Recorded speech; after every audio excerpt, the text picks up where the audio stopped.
হাজারো বেতাবেদনার পরে ফিরে আসনি তুমি আপন ঘরে। দিনের আলো তুমি ছড়িয়ে দিতে চলে গেছো মদিনায় মক্কা ছেড়ে। হে রাসূল তোমাকে ভুলি আমি কেমন করে। হে রাসূল তোমাকে ভুলি আমি কেমন করে। কে না কে দিন পছাড়ের কাজে নিজেকে দিয়েছ বিলিয়ে। তাইফের কাফেরেরা চিনল না এ আলো, দুষ্ট কাফিরদের পিছু দিল লেলিয়ে। পাথরের আঘাতে ক্ষত বিক্ষত হয়ে সারা শরীর থেকে রক্ত ঝরে। হে রাসূল তোমাকে ভুলি আমি কেমন করে। হাজারো বেতাবেদনার পরে ফিরে আসনি তুমি আপন ঘরে। দিনের আলো তুমি ছড়িয়ে দিতে চলে গেছো মদিনায় মক্কা ছেড়ে। হে রাসূল তোমাকে ভুলি আমি কেমন করে। আমার আপনার নবীর জন্য সাহাবীরা কেমন পাগল ছিল। আমার রাসূল যেখানে নাই আমি হানজালা দেখা সেখানে আমি থাকতে পারবো না। হানজালা বাড়িতে আসলেন, স্ত্রীকে ডেকে বলেন, ওগো আমার স্ত্রী তাড়াতাড়ি দাও, আমাকে তুমি তাড়াতাড়ি তরবারিটা হাতে দাও। হানজালা হাতে তরবারি নিয়ে নাপাক শরীর নিয়ে যুদ্ধের ময়দানে দৌড়ায়। যুদ্ধের ময়দানে যখন শহীদ হয়ে গেল, আল্লাহর রাসূল যুদ্ধ শেষে ডাক দিয়ে বলেন, সাহাবীরা রে, আমার সাহাবীদের লাশ তোমরা একত্রিত করো, তাদেরকে বিনে গোসলে দাফন করা হবে। কেন তাদেরকে বিনে গোসলে দাফন করা হয়? হাসরের ময়দানে সাহাবীদেরকে বিনা হিসাবে আল্লাহ জান্নাত দিয়া দিবে। আল্লাহ তাআলা ডাক দিয়ে বলবে, তোমার দেহের মধ্যে কেন কাটা রক্তের দাগ কেন? তখন বলবে, আল্লাহ তোমার দিনের জন্য আমি শহীদ হয়েছিলাম, কাফেররা আমাদেরকে মারছে গো মালিক। ওই দিন আল্লাহ পাক ওই শহীদদেরকে বিনা হিসাবে আল্লাহ জান্নাত দান করে দিবে। হানজালা সহ সমস্ত শহীদ সাহাবীদের যখন লাশ একত্রিত করছেন, হঠাৎ করে কে জানি একটা মহিলা আল্লাহকে সে পাগল বেশে আল্লাহর রাসূলকে ডেকে বলেন, ওগো আল্লাহর নবী আপনি একটু অপেক্ষা করুন, এখানে আমার স্বামী কলিজার টুকরা হানজালার লাশ আছে গো। আমার স্বামী হানজালাকে গোসল না করাইয়া দাফন করবেন না। সুবহানাল্লাহ। হঠাৎ করে আল্লাহর রাসূলকে ঘোষণা যখন দিয়া দিলেন, নবীজি তখন ডেকে বলে, কে? আমার সাহাবী হানজালা কি যুদ্ধের ময়দানে আসছে নাকি? বলতেছি, ওগো আল্লাহর রাসূল আপনার সাহাবী যুদ্ধের ময়দানে আসছে, ফরজ গোসল করার জন্য গিয়েছিল।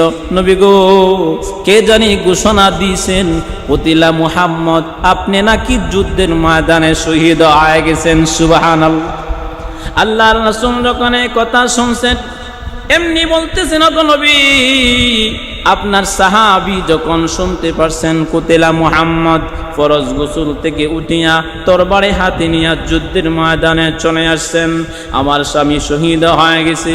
আমার আপনার নবী ডেকে বলেন, সাহাবীরা রে, কোথায় দেখো না আমার হানজালার লাশ তোমরা তাড়াতাড়ি বাহির করো।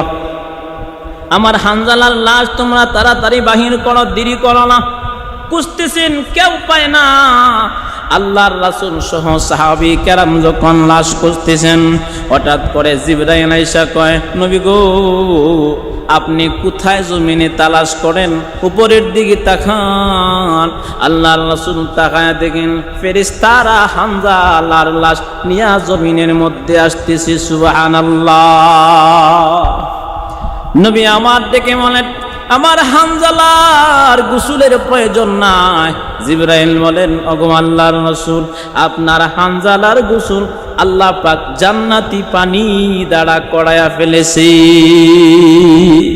তো আল্লাহর দ্বীনের জন্য, আল্লাহর জন্য যারা আল্লাহর রাসূলের জন্য শহীদ হয়ে যায়, তারা জান্নাতি পানি দ্বারা গোসল পায়। সুবহানাল্লাহি ওয়া বিহামদিহি। নবীর প্রেমে কতটুকু পাগল! বেলাল সব সময় ঘোষণা দেয়, হাইয়া আলাস সালাহ, এমনকি নামাজের জন্য 5 ওয়াক্ত নামাজের জন্য ডাকে গো। আজকে হযরত বেলাল ডাকতেছেন, হাইয়া আলাল জিহাদ, কে আসো গো যুদ্ধের ময়দানে যাইবা, তোমরা তাড়াতাড়ি রেডি হয়ে যাও। আল্লাহর রাসূলের এই ঘোষণা দেওয়ার পরে হযরত বেলাল ডেকে বলতেছেন, রাসূল যুদ্ধের ময়দানে যাবে, তোমরা কে কি দিয়ে সহযোগিতা করবা? কেউ সন্তান দিয়ে করতে পারবা, যে যা পারো তোমরা দিতে পারবা। এক মহিলা, মাত্র 6 বছরের বাচ্চা, একটা ঘরের মধ্যে আর কোনো পুরুষ মানুষ গণে নাই। সেই মহিলার স্বামী যুদ্ধের ময়দানে যায় শহীদ হয়ে গিয়েছিল। মহিলা গুনগুন কণ্ঠ দিয়া কাঁদে, সন্তানের ঘুম ভেঙে গেল। সন্তান ডেকে বলেন, ও মা, তুমি কেন গো মা চোখের পানি ছেড়ে দিয়া কান্দো গো মা? এমনি আল্লাহর রাসূলের কি মহব্বত সেই মহিলার ভিতরে চিন্তা করেন। সেই মহিলা ডেকে বলেন, আরে বাবা, আমার স্বামী তোমার বাবা যুদ্ধের ময়দানে যায় শহীদ হয়ে গেছে। আমার মনটা চায় কঠিন মুসিবতের ময়দানে আমি শহীদের মা অথবা গাজীর মা হয়ে আমি দাঁড়াইতাম। গাজীর মা ওই তো শহীদের মা হয়ে দাঁড়ানোর জন্য। এই ঘোষণা যখন দিয়ে দিলেন, এই মহিলা ডেক দিয়ে বলতেছে, আমি শহীদের মা হইয়া হাসুরের ময়দানে আমি দাঁড়াইতে চাই।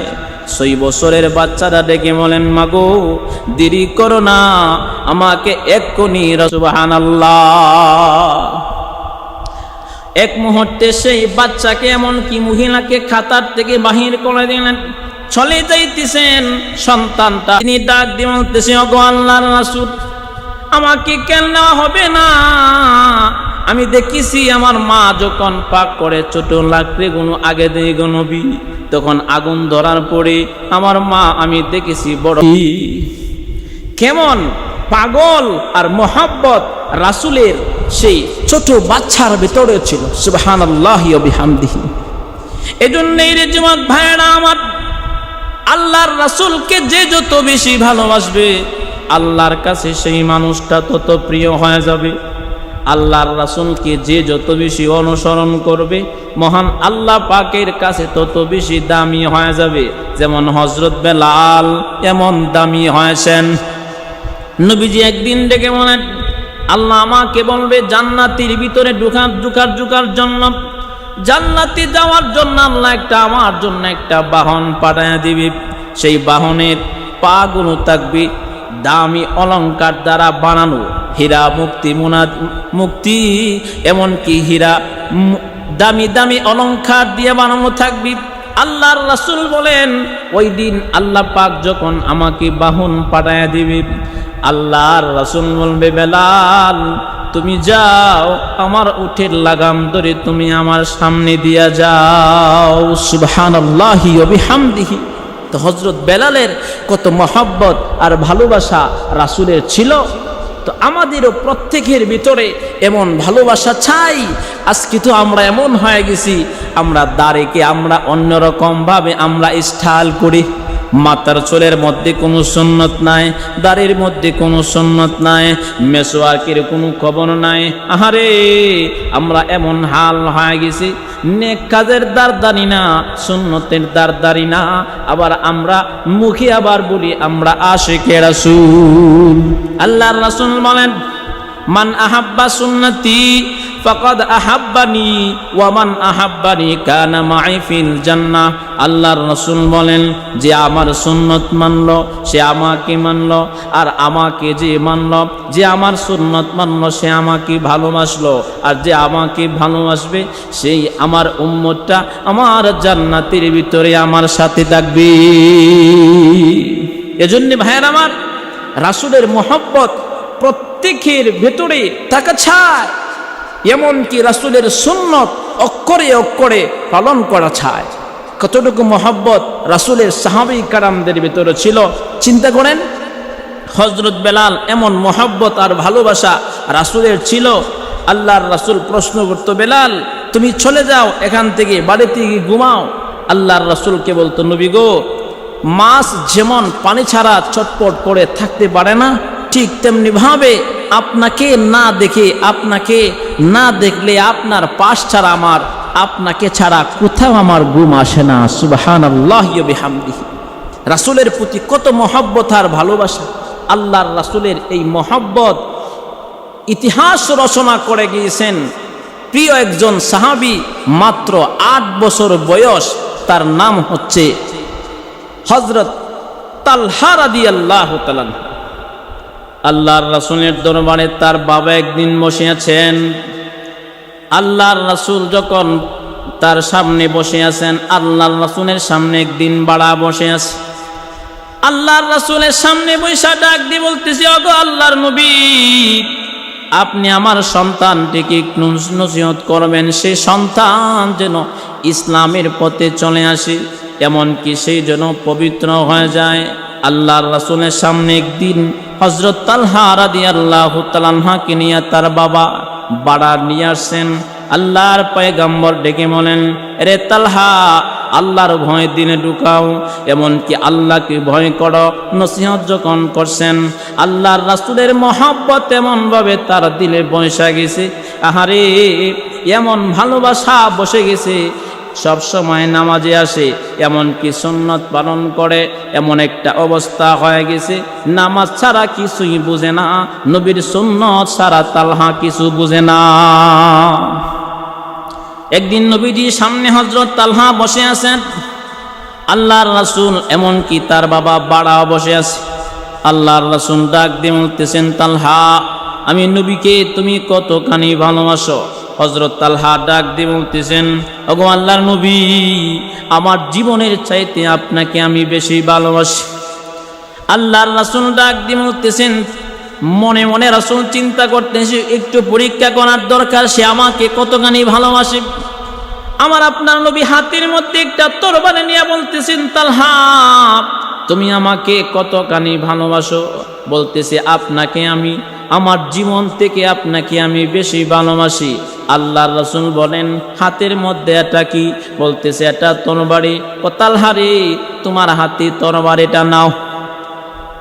হযরত তালহা যখন হাতের মধ্যে তরবারি নিয়ে গেলেন, আল্লাহর নবী ডাক দিয়ে কয়, তালহা, তুমি কি পারবা নাকি তোমার হাতের তরবারি দিয়া তোমার বাবার মাথাটা কাইটা আমি নবীকে দেওয়ার জন্য তুমি কি প্রস্তুত আছো নাকি? তুমি কি পারবা নাকি? এমনি তালহা ডাক দিয়ে কয়, নবী গো, আপনার জন্যে, আপনার ভালোবাসা প্রমাণ করার জন্য আপনি যা বলেন আমি তাই করতে রাজি আছি। ছোট একটা বাচ্চা, 8 বছরের একটা ছেলে, কতটুকু মহব্বত আর ভালোবাসা রাসূলের, একটু চিন্তা করুন। নবীজি যখন বলছেন, ঠিক আছে যাও, তোমার বাবার মাথা কাইটা আমার হাতে দাও। বাবার মাথা কাটার জন্য হযরত তালহা তরবারি যখন উপরে উঠাইয়া বাবাকে আঘাত করে দিবে, বাবা ছিল বসা, সেখান থেকে ওইটা মারলো দৌড়, বাবার পিছন পিছন দৌড়াইতেছে। হঠাৎ করে বাবাকে কাছে পেয়ে যখন আঘাত করে দিবে, আল্লাহর রাসূল ডেকে বলেন, রে তালহা, তোমার বাবাকে আঘাত করা লাগবে না, এমনকি আমি নবী বাবা থেকে মাথা আলাদা করার জন্য পুত্রকে দিয়ে আসি নাই, আমি সম্পর্কের ভিতরে মহব্বত বাড়ানোর জন্য আসি। আল্লাহর রাসূল বলেন, তোমাকে পরীক্ষা করার জন্য আমি তোমাকে বলেছিলাম, তালহা, তোমার মাথা কাটতে হবে না, তুমি তালহা পরীক্ষার মধ্যে পাশ করে নিলা, তুমি পরীক্ষার ভিতরে পাশ করে নিলা। এই কাজ যখন করলেন তালহা, সমস্ত মানুষের ভিতরে মহব্বত ঢুকে গেছে তালহা। যেই কোনো মানুষ তালহাকে দেখে অনেক সম্মান করে, ইজ্জত করে, কারণ ছোট হলে কি হবে, তার দিলটা কিন্তু অনেক পবিত্র। এরে আমার বাবাজিরা, যুবক ভাইরা, দিল কিন্তু পবিত্র হওয়া লাগবে। কোটিপতি হলেও আল্লাহর কাছে দাম নাই, এমনকি দিল যদি ভালো না হয় আল্লাহর কাছে দাম নাই। আর যদি দিলটা ভালো হয়, ছোট হলে কোনো প্রবলেম নাই, মহান আল্লাহর কাছে কিন্তু অনেক তার দাম। হযরত তালহা এই ঘটনা যখন গঠাইয়া দিল, তার মানে প্রত্যেকটা মানুষের দিলে তার ভালোবাসা বসাইয়া দিছে। হযরত তালহা একদিন হঠাৎ করে ঘুমের ভিতরে ঘুমায় আছেন, ঘরের ভিতরে মা আর বাবার মধ্যে ঘুমায় আছেন। ঘুম থেকে ওইটা হযরত তালহা বৈশা বৈশা গুনগুন কণ্ঠ দিয়া কাঁদে। মার ঘুম ভেঙে গেল, বাবার ঘুম ভেঙে গেল। এবার মা বাবা তাকে জিজ্ঞাসা করেন, তালহা তুমি কেন চোখের পানি ছেড়ে দিয়া কান্না করো, কারণ কি? এমনি ডাক দিয়ে বলতেছেন, মা গো, আমার কান্নার কারণ হলো গো মা, আমার দিন সাক্ষী দেয় আমি মনে হয় তালহা দুনিয়াতে আর বাঁচব না গো মা। কারণ ইমানদার যারা, তারা আগ থেকে বুঝতে পারে তারা মারা যাবে। যেমন ইমাম আহমদ ইবনে হাম্বল রহমতুল্লাহ আলাইহি, তিনি মারা যাবে, তিনি মিসকল পাওয়া গেছে। তিনি সব সময় জুমার দিনের আমল তিনি আগের দিন বৃহস্পতিবারে করতেছে। থাকে খাদিম গিয়া বলতেছে, গো আল্লাহর ওলি, আপনি কেন জুমার দিনের আমলটা আজকে করতেছেন, কারণ কি?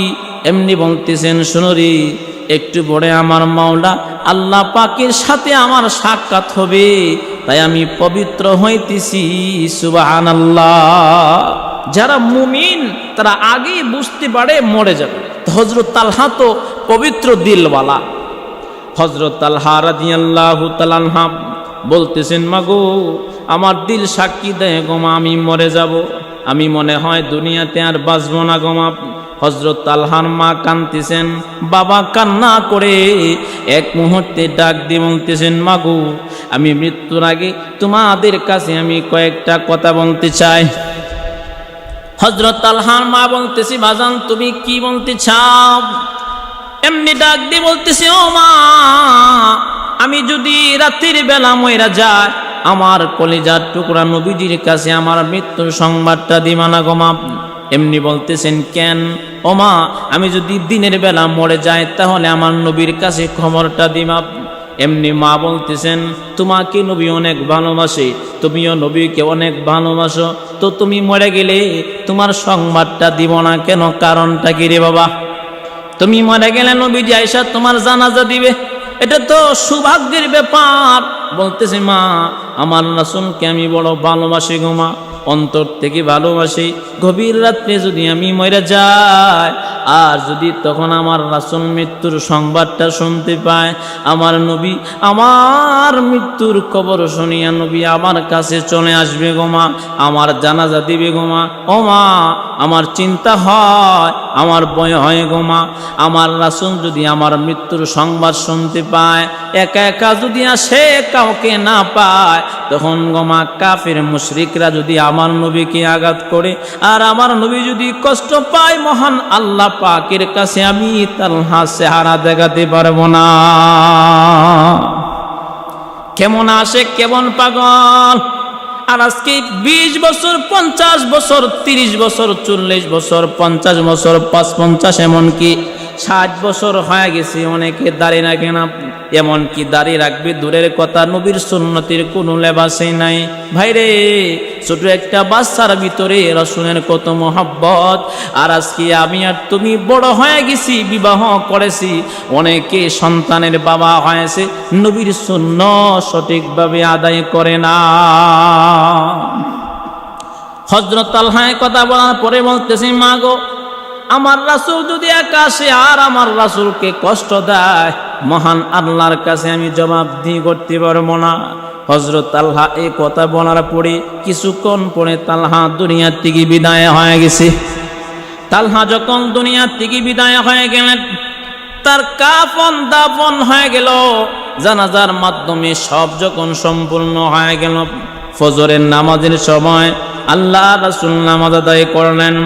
নামাজ যখন আদায় করলেন, সাহাবী কেরাম সকলে চলে যাচ্ছেন, হযরত তালহা একা বসে আছে। আল্লাহ নবী বিশ্ব নবী রাহমাতুল আমিন তখন ডেকে বলে, রে বাড়া, আমার তালহা কোথায়? প্রতিদিন তো আমার তালহা আসে, আজকে কেন আমার তালহা আসে নাই? কারণ কি? এমনি ডেকে বলেন, নবী গো, আমার ছোট বাচ্চাটার ভিতরে যে আপনার জন্য এত ভালোবাসা আগে জানি নাই।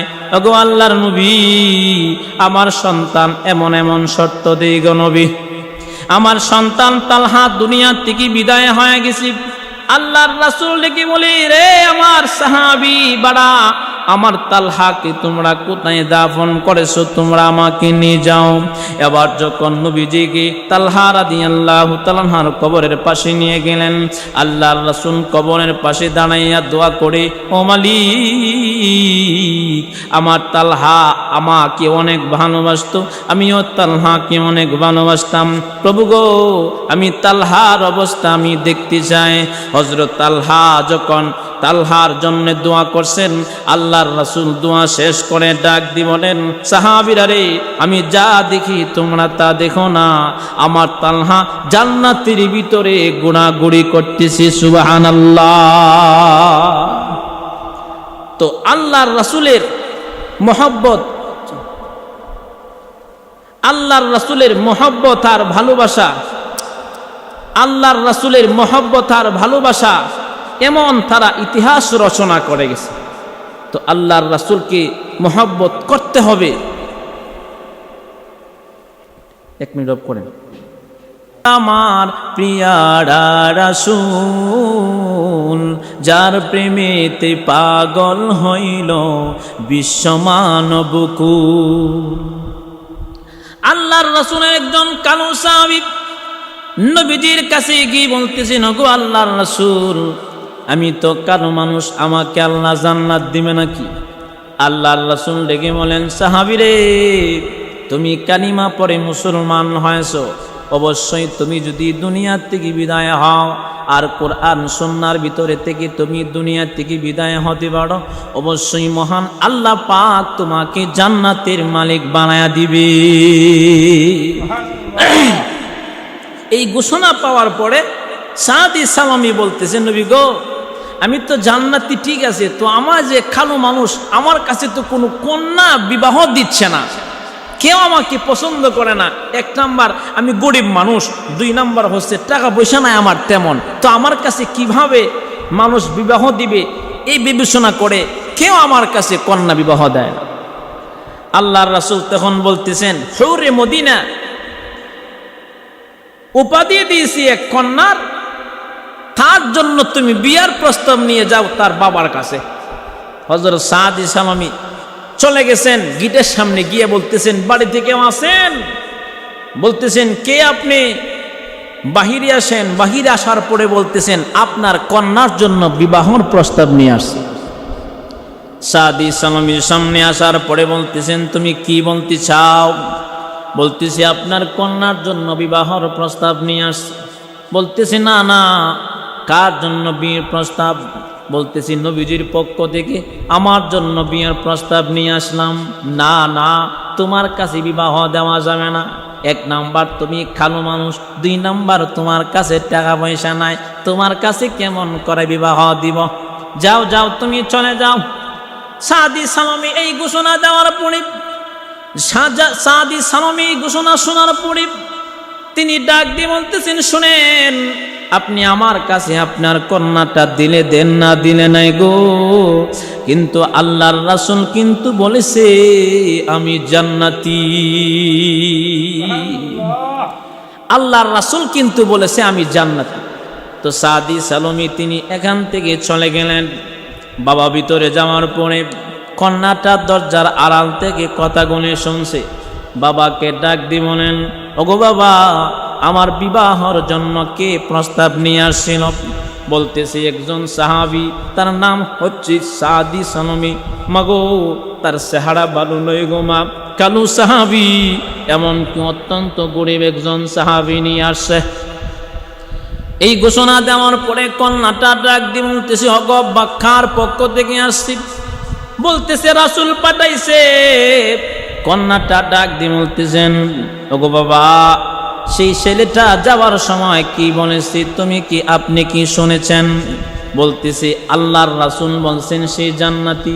বাবা গো, সেই ছেলে গরিব হলে আমার একটু চাহিদা কম হতে পারে, পূরণ কম হতে পারে, চেহারা কালো হওয়ার কারণে আমার চোখের তৃপ্তি একটু কম হতে পারে। ছেলে যখন দুনিয়া থেকে বিদায় হয়ে যাবে, সে কিন্তু আর গরিব থাকবে না, এই পৃথিবীর সমান 10টা পৃথিবীর সমান জান্নাতের মালিক হয়ে যাবে। আমি তার তাকে আমি বিবাহ করতে রাজি আছি। ওগো আব্বাজান, আপনি তাড়াতাড়ি চলে যান নবীজির দরবারে, আপনি তাড়াতাড়ি গিয়ে বলেন আমি তার বিবাহর মধ্যে রাজি আছি। বলতেছে মাগো, সে তো গরিব। বলতেছি কোনো সমস্যা নাই। আল্লাহর রাসূলের কাছে গিয়ে বলতেছেন আসসালাতু ওয়াসসালামু আলাইকা ইয়া রাসূলুল্লাহ ইয়া হাবিবাল্লাহ। নবী গো, আমার মা বাবা আপনার নামে কোরবানি হোক গো নবী, আমার ভুল হয়েছে। আপনি কি সাদি সালামকে পাঠাইছিলেন? বালাহা। নবী গো, আমার রাজিনামা সহ আমি হাজির হয়েছি গো নবী। আমার কন্যার সাথে আপনি সাদি সালামকে বিবাহ পড়ায় দেন। জোরে বলেন না সুবহানাল্লাহ। আল্লাহর রাসূল বলতেছেন সাদি সালামি সুখবর, তুমি এদিকে আসো। সাদি সালামি রাদিয়াল্লাহু তাআলা আনহু তিনি যখন রাসূলের সামনে চলে আসেন, এরে সাদি সালামি, তুমি ভালো বাড়িতে বিয়ে করবা, মোহর দেওয়া লাগবে, বিয়ে অনেক সুন্দরী। এমনি সাদি সালামি বলেন নবী গো, কত দিতে হবে মোহর? বলতেছে 400 দিরহাম মোহর দেওয়া লাগবে। সাদি সালামি রাদিয়াল্লাহু তাআলা আনহু তিনি ডাক দিয়ে বলতেছেন নবী আমার 400 দিরহাম দিব দূরের কথা, আমার পকেটে তো 1 দিরহামও নাই গো নবী। অথচ চিন্তা করেন, গরিব সাহাবী, টাকা নাই, পয়সা নাই, চরিত্র ভালো, জান্নাতি সাহাবী, কন্যা রাজি হয়ে গেছে। আর আজকে আমাদের সমাজে মডেলিং না হইলে, এমনকি দাড়ি থাকলে বিবাহ করে না, এমনকি নামাজি হইলে বিবাহ করতে চায় না, স্টাইল না করলে আজকে কন্যারা গাজাকুর, এমনকি হিরোইনছে, বিভিন্ন নিশাখোরদেরকে পছন্দ করে। কথা বলেন ঠিক না বে ঠিক?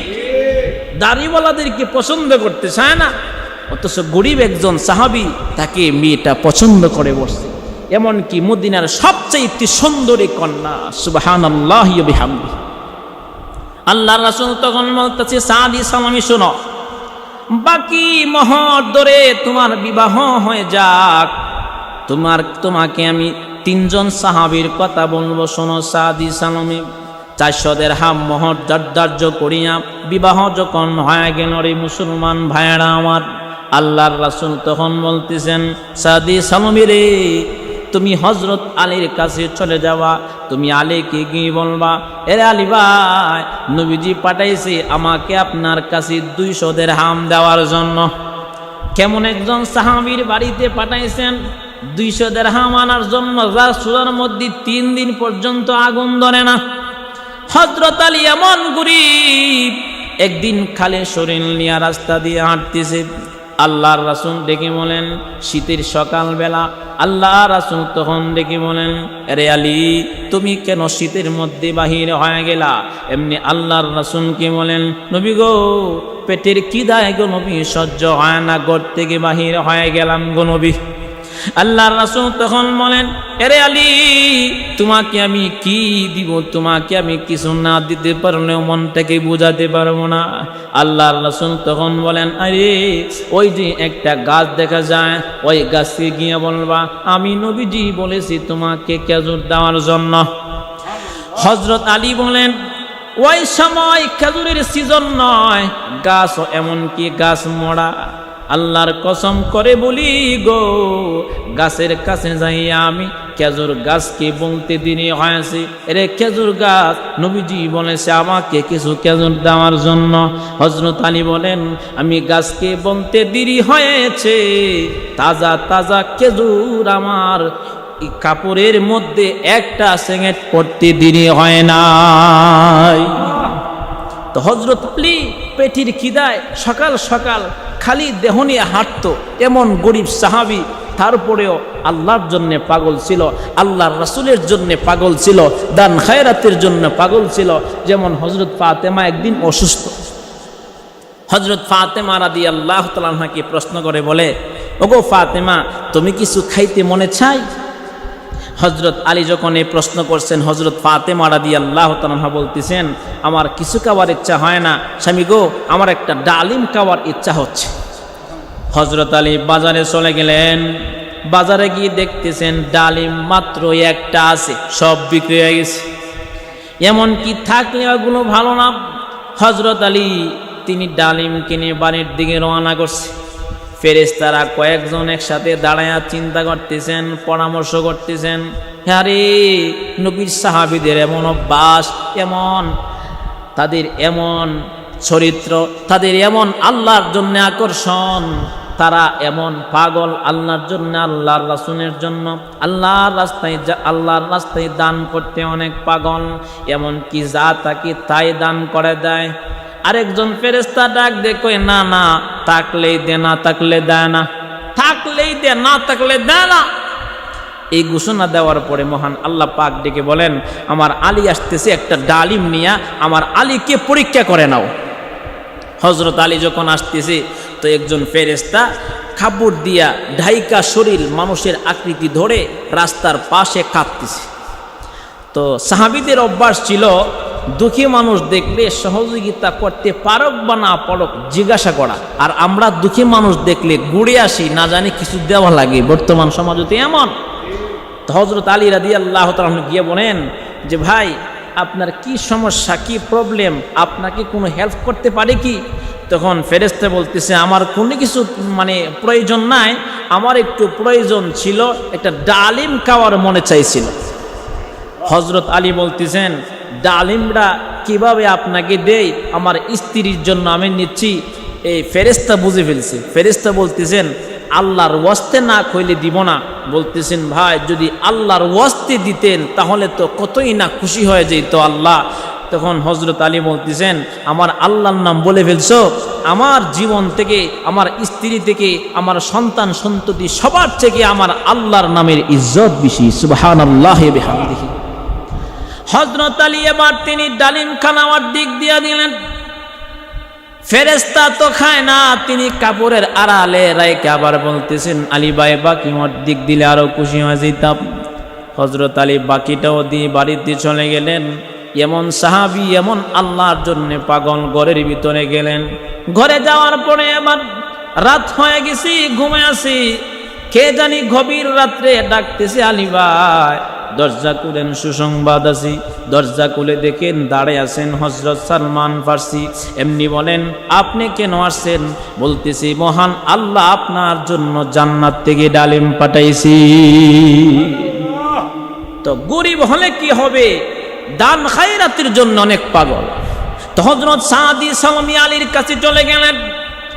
আল্লাহর রাসূল বলতেছেন, দ্বিতীয় নাম্বার আব্দুর রহমান ইবনে আউফ, 3 নাম্বার হচ্ছে হযরত উসমান গনি রাদিয়াল্লাহু তাআলা আনহু। তার কাছে তুমি 3 জনের কাছে 600 দিরহাম নিয়ে আসবা। তো হযরত সাদি সালামি আলীর কাছে চলে গেলেন, 200 দিরহাম দিল, একটু বাড়ায়া দিয়েছেন। হযরত উসমান গনি রাদিয়াল্লাহু তাআলা আনহুর কাছে গেলেন, তিনিও একটু বাড়ায়া দিলেন। এমন কি আব্দুর রহমান ইবনে আউফ রাদিয়াল্লাহু তাআলা আনহুর কাছে গেলেন, তিনি একটু বাড়ায়া দিয়েছেন। নবীজির কাছে আয়না দিলেন।